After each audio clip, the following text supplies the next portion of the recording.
In this episode, we're going to talk shocks. As you all know, we run a full suspension kit from Terrain Tamer. We've got the parabolics in the rear and the 150 kg coils in the front. But today, we're going to be taking out their shocks and putting in their new shocks. They've released their heaviest duty shock absorber design to date. So we're going to be revealing these in a week's time at the Sydney 4-wheel drive show at Eastern Creek. It's the monotube fortified shock. How cool do they look? Now what I'm going to do for the show coming up, I'm going to remove the cover so that people can actually have a look and see exactly, look at the size of that shaft.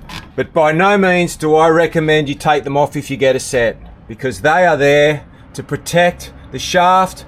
If you get any mud or anything on the seal and then you blow a seal, you're in strife. The same length as the ones that we already had on, and again to suit the coils that they've designed. As far as lengths, we saw that they were the same length to the shoulder, but I feel like there's potentially less up travel. The 79s, they pick wheels up quite easily, so even another 10-15 mil of droop and that wheel's on the ground, that's that little bit longer. So with an exposed shaft of 110 and sitting at ride height 515, I hope I'm right in what I'm thinking, because to me it looks like the shock's set up differently. So that 515 that we had was from the top of that first bush at the top to the bottom of the first bush at the bottom, and the length of the exposed shaft there is 145. So what this means is that we're going to get that extra length in droop because it's the same length as that.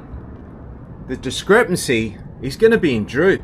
So that's genius, because we all know how easy these things pick a wheel up already, and it's generally the shock length that limits it, as we saw when we fitted those 3-inch coils. Once we took the shock out, the arms let us come down a little bit more, even with that sway bar hooked up. So there you go, that little test, and it was just by eye that I noticed that, and I love it. All right, let's get the rears in now. First thing to take note of, have a look at the bushing. They've got a steel collar now inside the bush.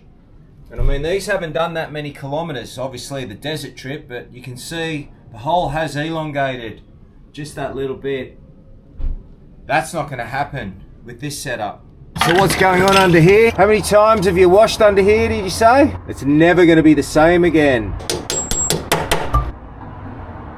Okay, as far as lengths go, compared to their old ones, again, they look about 660 bolt to bolt. So they're exactly the same. When I gave you guys the example there of the front shock lengths, to get that front shock in, I had to actually jack the bottom up like I'm doing here. I find it hard to try and push by hand. I guess if I was a normal person doing it on a hoist, you'd be able to get, you know, most of the articulation out whilst fitting them. We'll get there. Got to think outside the square sometimes, right?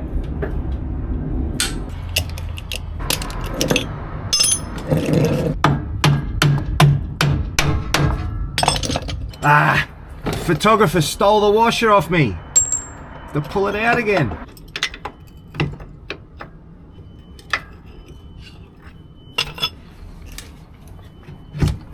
Lucky I got big builder's hands, you know, when I go for my skin checkup yearly, the doctor just looks at my hands and goes, "What are you?"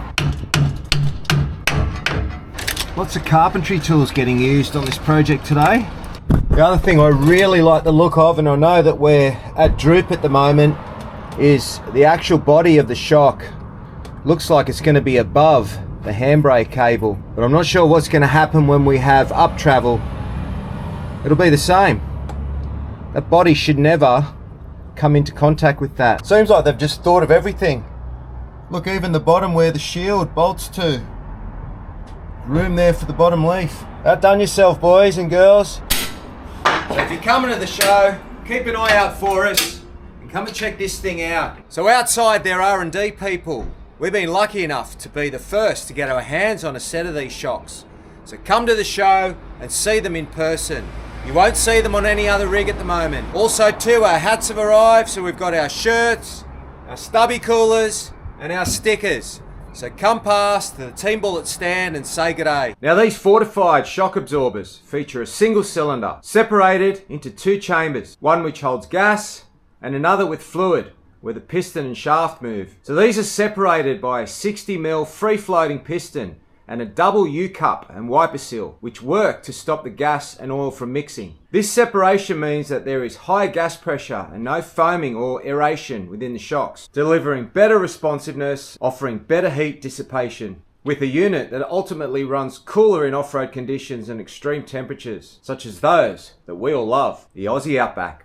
Along with these benefits, fortified shock absorbers boast a large 2.5-inch bore diameter for larger oil volume, as well as a 22mm chrome hardened shaft and induction hardened chrome piston rod, combining to provide a firmer ride and more ride control when towing or fully loaded. I just can't wait to get them off-road. So in a couple of days time, we're going to have another video before the show as well. It's going to reveal what we've been doing on Bullet Truck.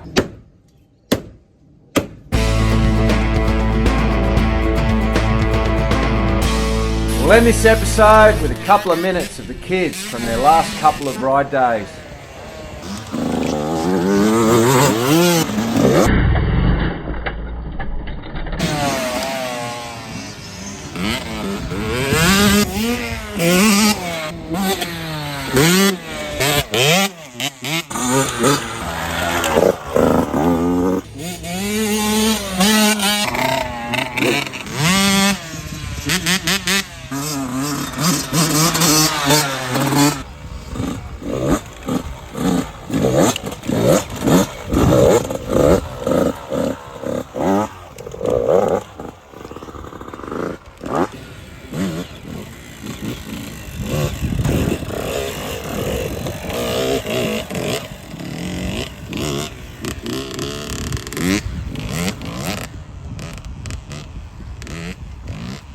They're at their best when they're competing against one another.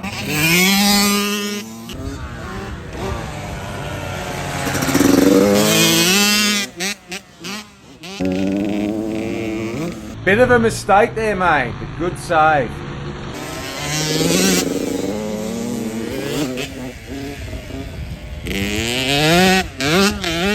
And he's back on her tail.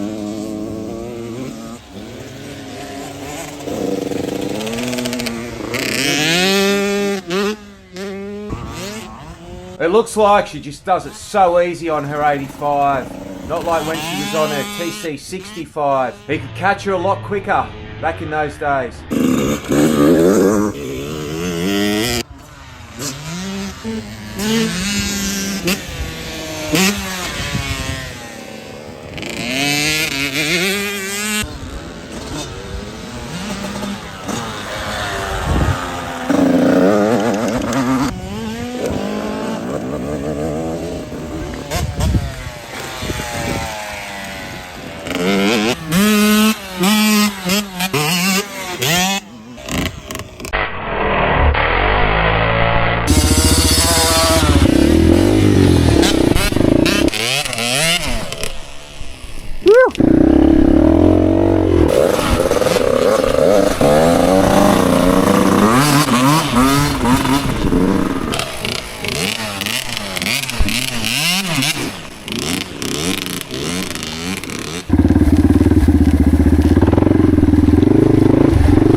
So I hope you enjoyed this one, and as always, thanks for watching.